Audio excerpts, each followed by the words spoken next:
صل علی رسولہ الکریم اما بعد فاعوذ باللہ من الشیطان الرجیم بسم اللہ الرحمن الرحیم۔ السلام علیکم ورحمۃ اللہ وبرکاتہ۔ معزز سامعین، آج کا یہ واقعہ ہم آپ کے سامنے پیش کر رہے ہیں ایک عجیب مثال۔ ایک بزرگ جا رہے تھے، کچھ بچے آپس میں بحث کر رہے تھے۔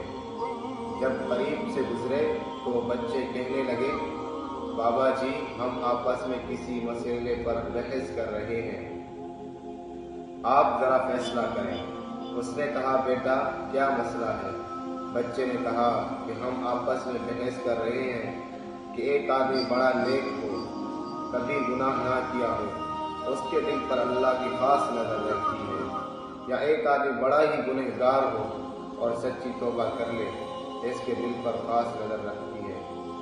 وہ بزرگ فرمانے لگے، بیٹا میں عالم تو نہیں ہوں، تاہم ایک بات میرے تجربے میں آئی ہے کہ میں کپڑا پہنتا ہوں، گھٹی چلاتا ہوں، دھاگے ہوتے ہیں، میرے تجربے میں بات آئی کہ جو دھاگا ٹوٹ جاتا ہے میں اسے گرہ لگاتا ہوں، اس کے بعد اس پر خاص نظر رکھتا ہوں کہ دوبارہ ٹوٹ نہ جائے۔